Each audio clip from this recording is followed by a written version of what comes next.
आप सभी का एक बार फिर से स्वागत है हमारे यूट्यूब चैनल रोजगार समाचार हिंदी में। आज की इस वीडियो में हम बात करेंगे दोस्तों, उत्तर प्रदेश पावर कॉरपोरेशन या उत्तर प्रदेश विद्युत सेवा आयोग के द्वारा टेक्नीशियन इलेक्ट्रिकल रिक्रूटमेंट यानी तकनीशियन विद्युत की सीधी भर्ती परीक्षा 2022 ऑनलाइन आवेदन मांगे जा रहे हैं। इस वीडियो के अंतर्गत हम बताएंगे कि आप ऑनलाइन फॉर्म किस तरह से भरेंगे। Step by step full demo इस वीडियो के दौरान आपको फॉर्म से संबंधित देखने को मिलेगा, इसलिए वीडियो को बिना स्किप हुए शुरू से अंत तक देखें। साथ ही वीडियो को अपने दोस्तों में ज़रूर शेयर कर सकते हैं। और अगर आपको लगता है कि आप इस चैनल पर दी गई जो जानकारी है वो सही है, तो रोजगार समाचार यूट्यूब चैनल को रोजगार से संबंधित अपडेट के लिए अभी सब्सक्राइब कर लें लाल बटन को दबाकर, और ऑल नोटिफिकेशन के बेल आइकन को ज़रूर दबा दें, जिससे आने वाले रोजगार संबंधित अपडेट हर रोज़ आपको घर बैठे मिलते रहेंगे और आप समय से सरकारी नौकरियों के लिए आवेदन कर पाएंगे। आओ शुरुआत करें नए कल की। तो दोस्तों, हम ऑनलाइन फॉर्म किस तरह से भरना है जान लेते हैं। ए टू जेड पूरी जानकारी स्टेप बाय स्टेप इस वीडियो में।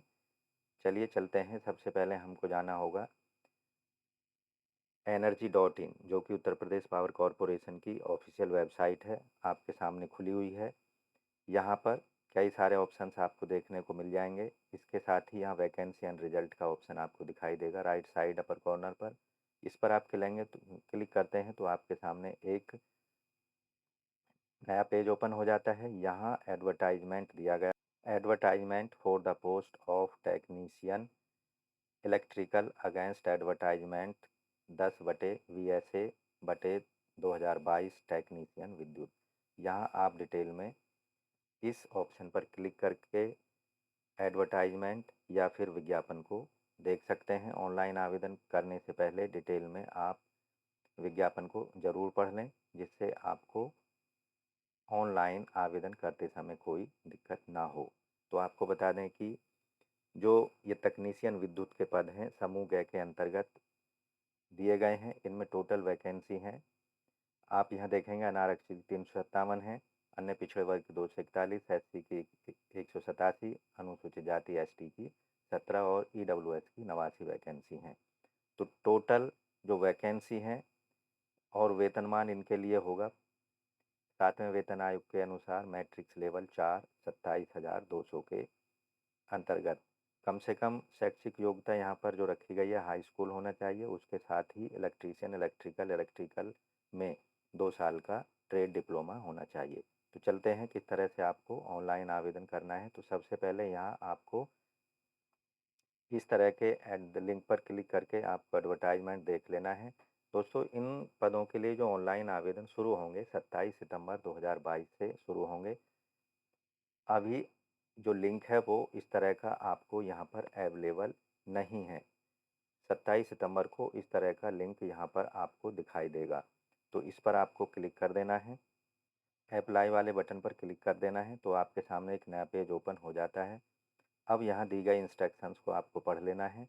ये आपको बता दें, जो हम ये डेमो दे रहे हैं ये दूसरे पोस्ट के लिए यहाँ पर डेमो दे रहे हैं। तो वहाँ पर केवल जो ये डिटेल है ये वहाँ पर चेंज होगी, और यहाँ पर जो बाकी डिटेल हैं उस वाले फॉर्म में भी बिल्कुल एग्जैक्ट होंगी। आपका जो सिग्नेचर है, फ़ोटो का साइज़ है, वो यहाँ पर 100 KB तक जेपीजी फॉर्मेट में आप अपलोड कर सकते हैं। सिग्नेचर को वाइट पेपर पर ब्लैक पेन से साइन कर लेना है, और 30 KB जेपीजी फॉर्मेट में मैक्सिमम साइज़ का आप अपलोड कर सकते हैं। उसके साथ नीचे की साइड आएंगे, ये चेक बॉक्स को एग्री वाले बटन पर क्लिक कर देना है, स्टार्ट पर क्लिक कर देना है। आपके सामने नया फॉर्म ओपन हो रहा है। अब आप देखेंगे यहाँ पर एक नोट दिया गया है ब्राउज़र, किस किस ब्राउज़र का आप ऑनलाइन आवेदन को भरने के लिए इस्तेमाल कर सकते हैं। क्लोज वाले बटन पर क्लिक कर देना। यहाँ पर कैंडिडेट की पर्सनल डिटेल आपको डालनी होगी, जो कि 10वीं क्लास के मार्कशीट या सर्टिफिकेट के अकॉर्डिंग होनी चाहिए। तो एप्लीकेंट का पूरा नाम, father's name, mother's name, mobile number उसको दोबारा डाल देना है। मोबाइल नंबर को अल्टरनेट दूसरा मोबाइल नंबर देना चाहते तो यहाँ डाल देना है। ईमेल आईडी डाल देनी है और ईमेल आईडी को दोबारा यहाँ कंफर्म कर देना है। दिए हुए कैप्चा को यहाँ भरकर भर देना है और आप देखेंगे यहाँ रजिस्टर वाले ऑप्शन पर आपको क्लिक कर देना है। एक बार ये सारी चीज़ें हम डाल लेते हैं, नेक्स्ट स्टेप पर पहुँच जाएँगे। अब आप देखेंगे आपकी स्क्रीन पर कुछ इस तरह का मैसेज डिस्प्ले होगा, you have successfully done your registration, kindly click on go to application form to complete your application. तो आपको जो लॉगिन आईडी और पासवर्ड भेजे गए हैं उनका इस्तेमाल करके आपको लॉगिन कर लेना है और एप्लीकेशन को कंप्लीट करना होगा। यहाँ पर आप देखेंगे click here to fill application form, तो यहाँ आपको क्लिक कर देना है। अब फॉर्म ओपन हो रहा है। यहाँ एक प्राइवेट नोटिस दिया गया है, उसको आप रीड कर लेंगे। अब यहाँ देखेंगे आपको एडवर्टाइजमेंट नंबर मिलेगा और यहाँ जिस पोस्ट के लिए आप आवेदन कर रहे हैं, यहाँ अभी आप देख रहे हैं एग्जीक्यूटिव असिस्टेंट का पद लिखा हुआ है, क्योंकि अभी ऑनलाइन जो टेक्नीशियन विद्युत के लिंक हैं वो ओपन नहीं हुए हैं। हम दूसरे लिंक का इस्तेमाल करके आपको डेमो दे रहे हैं। तो यहाँ आपका जो पद होगा वो टेक्नीशियन इलेक्ट्रिकल का आपको पोस्ट दिखाई देगी। इस फॉर्म में नीचे की साइड में आएंगे तो यहाँ आपको अपना जेंडर सेलेक्ट कर लेना, मेल फीमेल ट्रांसजेंडर। यहाँ अपनी डेट ऑफ बर्थ दे देनी है। अपना मैरिटल स्टेट, आप मैरिड अनमैरिड हैं या डाइवोर्स जो भी हैं। यहाँ आपका मोबाइल नंबर दिखाई देगा, यहाँ आपका ईमेल आईडी दिखाई देगा। ये सिक्योरिटी पर्पज़ से हमने यहाँ पर हाइड कर दिए हैं। उसके बाद नीचे domicile, candidate domicile and category detail यहाँ पर देनी है। डोमिसाइल स्टेट, जिस स्टेट से आप संबंधित हैं, रहने वाले हैं, उसको सेलेक्ट कर लेंगे ड्रॉप डाउन मेनू से। Applied category SC ST OBC WS journal, जिस कैटेगरी से संबंधित हैं उसको यहाँ से सेलेक्ट कर लेना है। उसके बाद एड्रेस डिटेल दे देनी है लाइन 1, लाइन 2 और लाइन 3 में। उसके बाद यहाँ ड्रॉप डाउन मेनू से अपना स्टेट सेलेक्ट कर लेना है, पिन कोड यहाँ पर दे देना है और डिस्ट्रिक्ट यहाँ पर सेलेक्ट कर लेना है। अब यहाँ पर दिया गया है अगर आपका परमानेंट एड्रेस और जो प्रेजेंट एड्रेस है यानी करस्पॉन्डिंग एड्रेस वो समान है तो यस पर क्लिक कर देना है। उससे क्या होगा, यहाँ पर जो एड्रेस डिटेल है वो आपकी जो ऊपर एड्रेस डिटेल दी गई है वो उठा ली जाएगी और सेव एंड नेक्स्ट पर क्लिक कर देना है। ये सारी डिटेल एक बार हम यहाँ कंप्लीट किए देते हैं। यहाँ अभी जेंडर सेलेक्ट कर लेंगे, मेल। यहाँ पर डेट ऑफ बर्थ डाल देना है DDMMYY फॉर्मेट में। तो कैलेंडर का इस्तेमाल करके ही आप डाल सकते हैं। यहाँ पर आप ईयर सेलेक्ट कर लेंगे, जिस भी ईयर में आपका बर्थ हुआ है। मान लीजिए 99 में हुआ है और किस महीने में, वो यहाँ से सेलेक्ट कर लेना है और किस तारीख में वो। तो यहाँ 5/2/1999 आपकी डेट ऑफ बर्थ आ गई। टोटल एज आपकी 22 साल 10 मंथ 27 दिन है। तो यहाँ मैरिटल स्टेट सेलेक्ट कर लेना है, मैरिड अनमैरिड जो भी हैं। तो यहाँ पर मान लीजिए मैं अनमैरिड सेलेक्ट कर लेता हूँ। डोमिसाइल स्टेट सेलेक्ट कर लेना है उत्तर प्रदेश। अगर किसी अन्य राज्य से संबंधित हो उस राज्य को यहाँ पर डाल देना है। किस कैटेगरी से संबंधित है, अनरिजर्व। और उसके बाद यहाँ देखेंगे एड्रेस दे देना है। अब यस पर आपको क्लिक कर देना है। अब देखेंगे यहाँ सारा एड्रेस आपका आ चुका है। सेव एंड नेक्स्ट पर क्लिक कर देना है। अब आपके सामने एजुकेशनल क्वालिफिकेशन से संबंधित डेट या ऑप्शन या स्टेप आ चुका है। 10th की डिटेल देनी है यहाँ पर, कहाँ से आपने 10th पास किया है, किस ईयर में पास किया है और परसेंटेज क्या रही है। 12th की डिटेल दे देनी है, 12th कहाँ से पास किया है और किस ईयर में पास किया है, क्या उसकी परसेंटेज है। ग्रेजुएशन एग्जामिनेशन यहाँ पर सेलेक्ट कर लेना है कि कौन सा आपने एग्ज़ाम दिया है, BA BSc MSc जो भी है, और पासिंग ईयर। इंस्टीट्यूट का नाम यहाँ दे देना है। यहाँ पर आपकी परसेंटेज ग्रेडिंग जो भी आपको मिला है वो यहाँ पर डिटेल दे देनी है। उसके बाद सेव नेक्स्ट पर क्लिक कर देना है। यहाँ आपको बता दें जो टेक्नीशियन विद्युत या इलेक्ट्रिकल की पोस्ट हैं उसके लिए केवल मिनिमम जो क्वालिफ़िकेशन है वो हाई स्कूल रखी गई है। तो आपको हाई स्कूल से संबंधित डिटेल दे देनी है। अगर हायर क्वालिफ़िकेशन भी आपके पास है तो वो डिटेल भी आपको दे देनी है, 12th। उसके बाद जो आपसे डिटेल मांगी जाएगी, ग्रेजुएशन भी ऑप्शन होगा वो दे देनी है। उसके बाद आपसे जो क्वालिफ़िकेशन मांगी जाएगी वो प्रोफेशनल क्वालिफ़िकेशन जो आपने 2 साल का डिप्लोमा किया हुआ है कंसर्न ट्रेड में, उसकी डिटेल भी आपको यहाँ पर दे देनी है।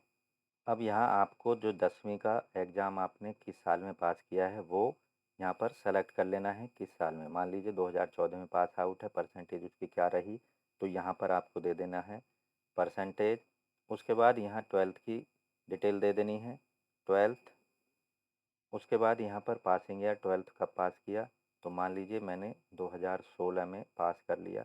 और उसके बाद यहाँ आपको उसकी परसेंटेज दे देनी है। और यहाँ आप देखेंगे नीचे की साइड में ग्रेजुएशन आपने किया हुआ है तो उसकी डिटेल दे देनी है।